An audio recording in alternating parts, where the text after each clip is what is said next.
রায়নার ১ নম্বর ব্লকে রাস্তার বেহাল দশা। হেঁটে বাঁশের বাড়ি গেলেন মন্ত্রী জ্যোৎস্না মান্ডি। নিজের গাড়ি নিয়ে ঢুকতেই পারলেন না গ্রামে।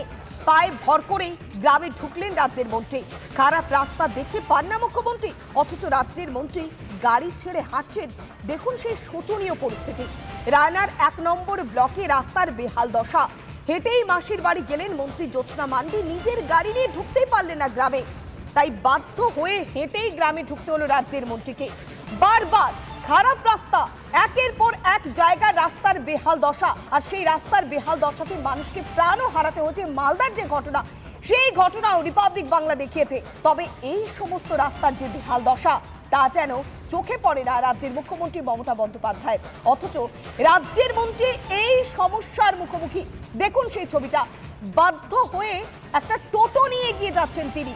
নিজের গাড়ি নিয়ে ঢোকাটা দুরস্ত, কখনো হেঁটে আর কখনো টোটোর সাহায্যে মাসির বাড়ি যেতে হচ্ছে মন্ত্রী জ্যোৎস্না মান্ডিকে। এই হচ্ছে রাস্তার আসল ছবি। একেবারে কাদা এবং মাটি, এবড়ো খেবড়ো অবস্থা। টোটো নিয়ে যাওয়াটাও দুষ্কর হয়ে যাচ্ছে, টলমল করছে সেই টোটো। আর শুধুমাত্র এই একদিন নয়, শুধুমাত্র একদিন নয়, দিনের পর দিন সেখানকার মানুষ এইভাবেই ভুক্তভোগী। আমরা আরো বিস্তারিত জানবো, আমাদের প্রতিনিধি সন্তোষ রয়েছে আমাদের সঙ্গে। সন্তোষ, দিনের পর দিন সেখানকার মানুষরা এই সমস্যার মুখোমুখি হচ্ছে, আর এবার মন্ত্রী জ্যোৎস্না মান্ডি তিনিও এই সমস্যার মুখোমুখি। সত্যি কি এবার টনক নড়বে প্রশাসনের? কি বলছেন স্থানীয় বাসিন্দারা? মন্ত্রীর কি কোনো প্রতিক্রিয়া পাওয়া গিয়েছে?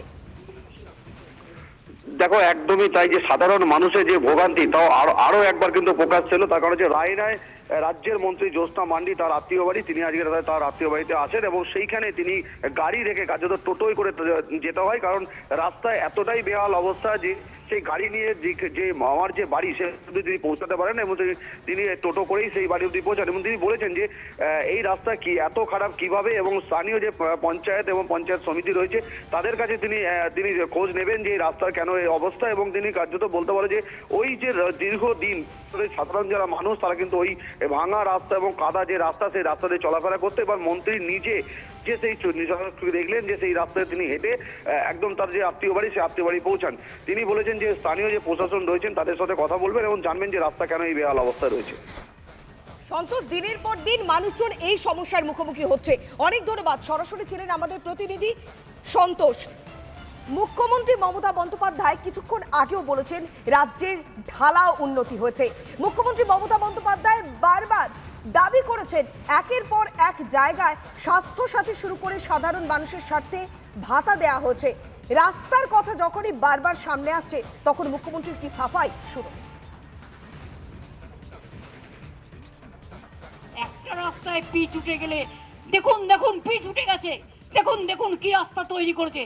টাকাটা তুই দে না, টাকাটা দেওয়ার ক্ষমতা আছে, টাকাটা দে না।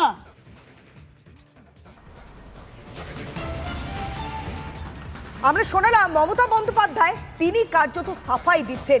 আর এখানেই রাস্তার বাস্তব ছবিটা, রাস্তার বেহাল দশা, যেখানে হেঁটে মন্ত্রীকে মাসির বাড়িতে ঢুকতে হলো।